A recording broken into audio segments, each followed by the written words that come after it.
Hey, it's News from Heaven. Today we're going to be talking about how you can improve heaven.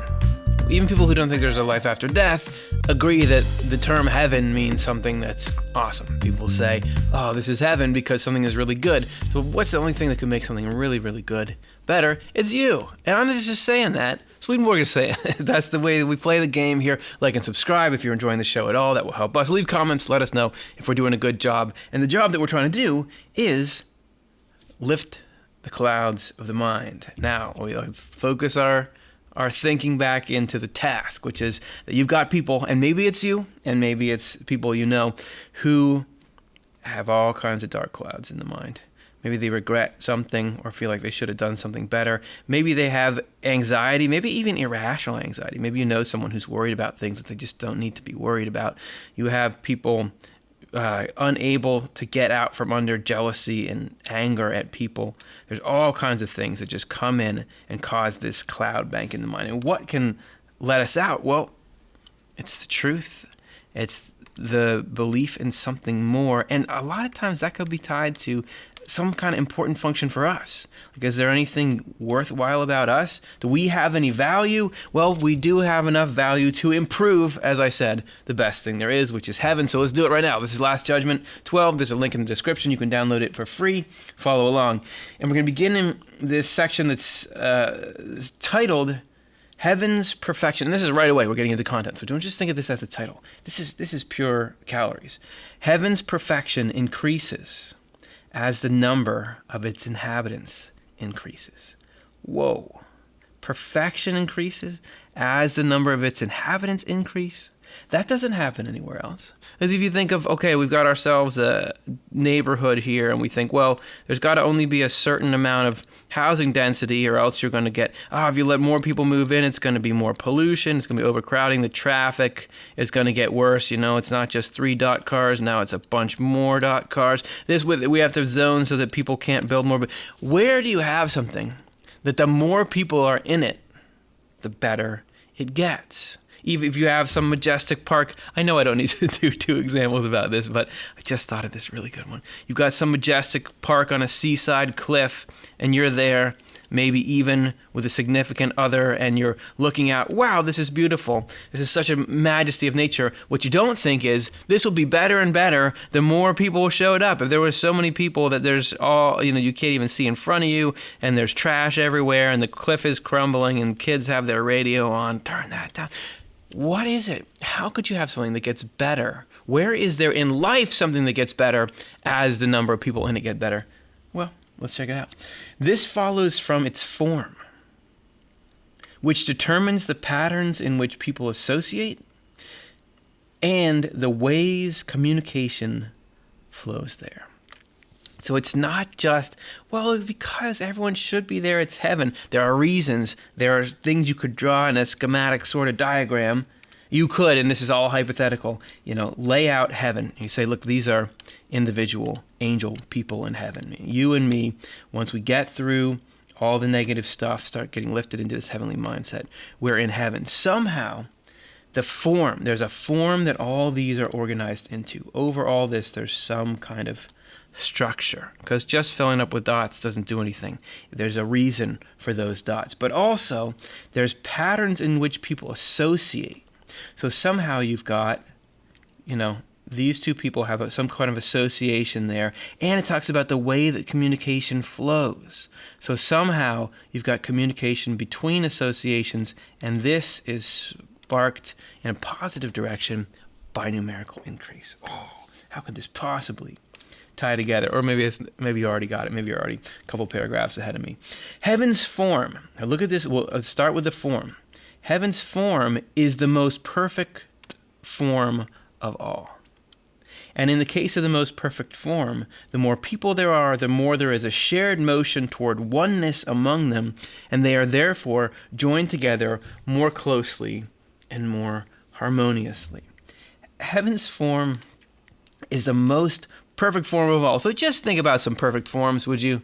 Think about what maybe you don't admire companies. Maybe you think they're evil, or maybe you think they're boring. But think about what's your favorite company? Some people like Google or Apple or something like that. What is known for being this amazing machine of logistics and relationships and harnessed creativity? Heaven is better organized in a better form, a better functional form than that. And by a long shot. Think about your favorite band paired with your favorite producer that created the best recording. Heaven is better organized than that. That heaven is not just, I just think of, heaven is this place, there's all the people are there and you're happy and you all live. But somehow this is some kind of hyper organized machine that's better than anything you've ever seen put together. And in the case of the most perfect form, the more people there are, this is getting back to the beginning, which we're only like 3 sentences down. It's taking me a while.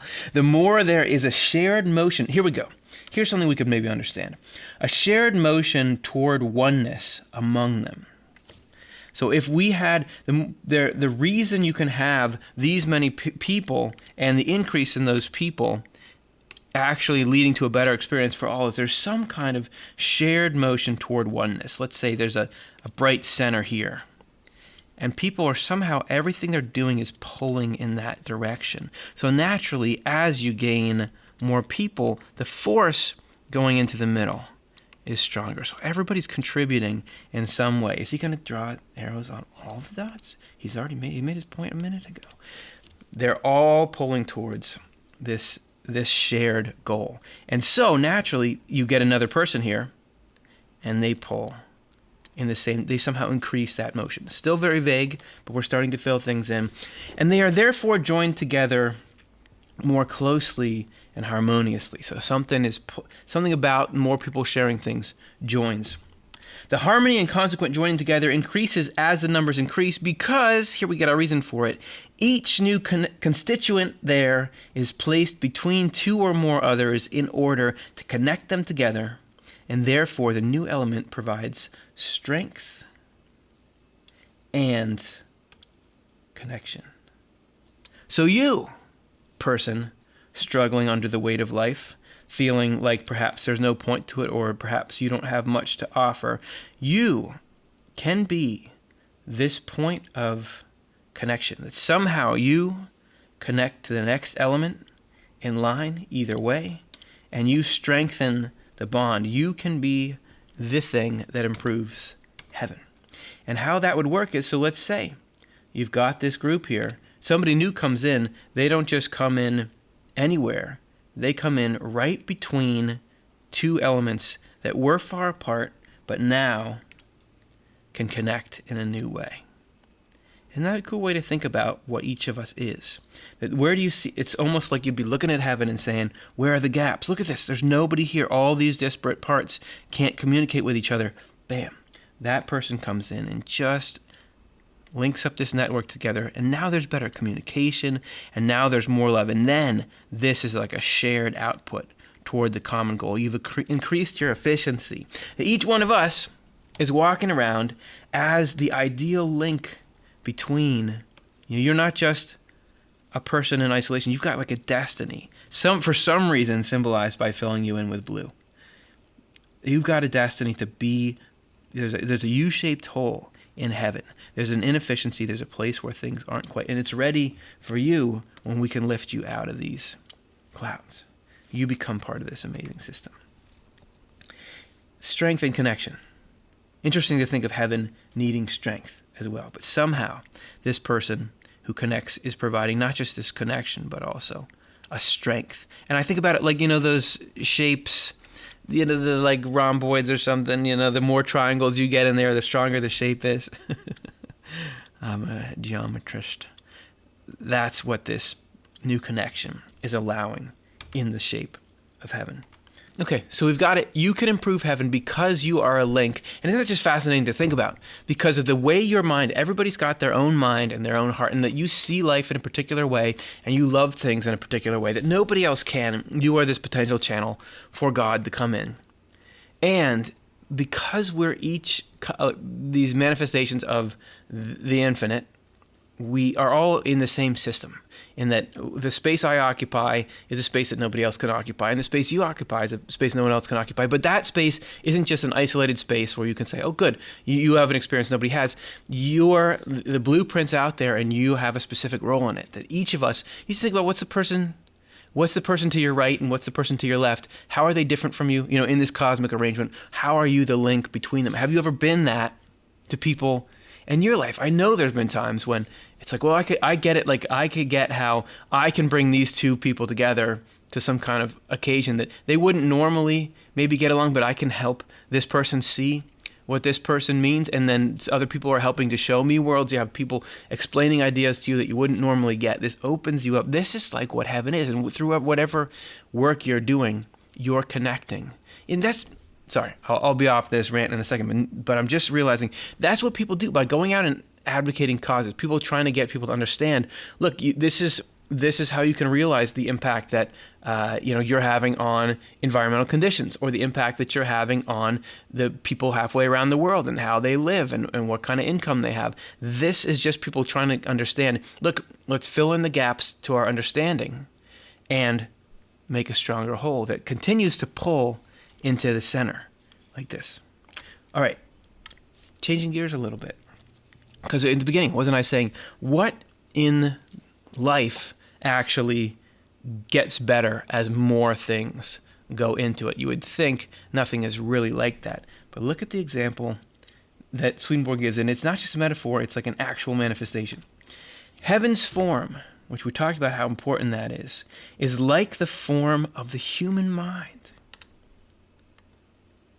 whose perfection grows as the mind gains more goodness and truth, leading to greater intelligence and wisdom. Of course, the more you learn, the better your mind is. You don't have a lot of people saying, oh, I just learned too much and now I can't do anything cool. If you think of this not as people and overcrowding and this is going to make it too hard for me to buy a house within walking distance to something. But you think of this, if this whole thing was the mind, and you think of yourself learning new true things, connecting things together, the more that your neural network, isn't that how the brain sort of works? I don't even want to wade into that, but the more you have these neural connections, the smarter you are. Of course, that you want more and more ideas in there. You want more and more experiences and learning. That makes sense. And Swedenborg is going so far as to say that that's really how heaven is. The reason the form of the human mind devoted to heavenly wisdom and intelligence is like the form of heaven is that a mind like this is in fact a miniature image of heaven's form. It's not just, oh, you could compare this to this. This is the same thing, just the difference is scale. And notice, devoted to heavenly wisdom and intelligence. We can definitely get into a state of mind that is nothing like heaven. But when we're devoted to gaining, seeing life as heaven sees it, then our little mind is just like the big heaven. This is why, both for people like this and for angels, so by the way, if you devote yourself to heavenly wisdom and intelligence, whatever that phrase means to you, you are the same as an angel, falling here into the same category as an angel. There is such complete communication. I'll finish the sentence, but you're going to be like, what are we talking about? There is such complete communication of their thoughts and feelings regarding what is good and true with the communities of heaven that surround them. Communication of their thought and feelings regarding what is good and true with the communities of heaven that surround them. This is crazy. This is saying, when you're pursuing, where do you get heavenly wisdom and intelligence? You actually get it from, if you're here and you have a mind, it's been a while since I drew a profile head, and you have a mind, there are actually these societies of angels in the spiritual world all around us, because we have spirits in bodies. We're somewhere in the spiritual world, just like we're somewhere in the physical world. So there are communities of angels all around us. And just like you've got in this picture, all these things connecting and sharing, there is a communication with different communities of angels. Somehow we are tuned in to their frequency, to their, Wi-Fi. Do they have the generic one? Do you need a password? Somehow we reach out to certain communities. And the more wisdom grows, what is growing in wisdom? What is growing in intelligence? Is it just compiling neural connections in the brain? Swedenborg says that it increases as we connect more. There are more connections. So you think about somebody who's really, really wise. Maybe they've got a bunch of angel connections. That this is all somehow cloud computing your intelligence. That's what it is. So again, this increase making things better. That is, the more varied are the kinds of knowledge of truth that have taken root in their understanding, and the greater is the abundance of desires to do good that have taken root in their will. That is cool to think about. The different kinds of knowledge of truth and the abundance of desires. So if we would think about this as the mind diagram, that all these little dots, what do they mean? This is the different kinds of knowledge of truth. Maybe you got some truth about, you're thinking of sort of the human-God relationship, but other ones about the human-to-human relationship, other things about the nature of life and creation, other things about goodness versus the opposite of goodness and why it matters when. And then there are these, let me make sure I got this phrase right, abundance of desires, the different ways that you feel like the different urges to put these things into action. Just imagine you building out that roster. And having all this at your disposal. Each time you get something that harmonizes with a community in heaven, you get that, let me get mine right. You get that right connection, and then they're flowing into you too, able to supplement your behavior. Not so bad for this person who before thought they were just nothing and all they had communication with was the dark negativity, that really you have this unlimited potential to get better and better neural LinkedIn connections, that you can be just getting this mind upgrade that grows forever. The bigger heaven gets, the better it can get for you, because your little heaven here can connect with the big heaven. All right. In other words, it depends on what has taken root in their minds, because the mind consists of the understanding and the will. It is the nature of the human and angelic mind that it can be enriched more and more to eternity. So it really is, heaven can go on forever. You can go on forever. And as it is enriched, it is perfected. It gets better. The more you do, the more you learn, the more angels in heaven, which is the same thing, because heaven is the source. Remember the little head in the margin. It is the source of our ability to be perfected. So it's one unit moving forward. This happens especially when people, how do we go get perfected to eternity? This happens especially when people are being led by the Lord.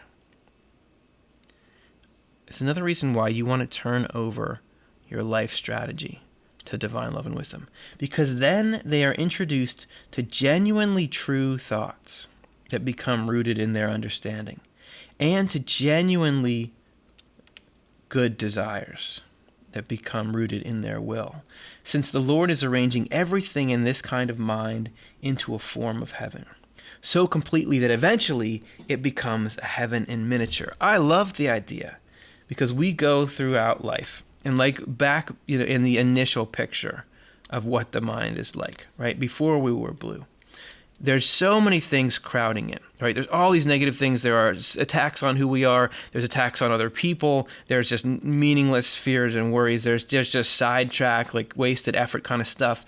I love the idea that in there as well, there are good and true things, and there are right desires, but it's like sifting through. And how do you figure out which is which? That to us, even though in this diagram, in our omnipotent view, it seems very obvious that some things that we want to follow the yellow and not the storm clouds. But to us, while we're in here at this level, these all look the same. We don't know. It's hard to tell because they grab your emotions in a certain way. They push you in a certain direction. But I love the idea of being led by the Lord. You turn it over to God, and God knows, nope. Just like if you're trying to figure out what in this piece of my garden is a vine trying to choke this tree, what is a tree? God can extricate us from these little parts here. He can say, nope, that's not good. That's not good. That's not good. There are genuine things.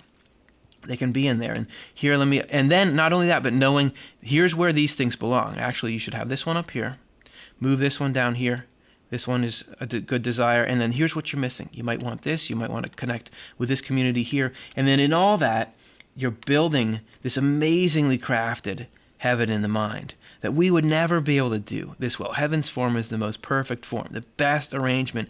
You just got the best life coach lifestyle upgrade you could possibly get. I love that. I love the idea of God. Yay, you take over the mind, you do what's good to do with the mind, and just know, like, even when things are rough, even when things seem chaotic, this is moving us in the direction of heaven. And that not just heaven, that we get into heaven and are this awesome connection with everybody else there and provide this link and actually improve the quality of heaven, but that improves the quality of the little heaven in our mind, which is the thing through which we experience the whole world. So it's just this positive feedback loop. Things go up and up. Life is good, and that's the news from heaven. How did it do? What did it help you? Let me know.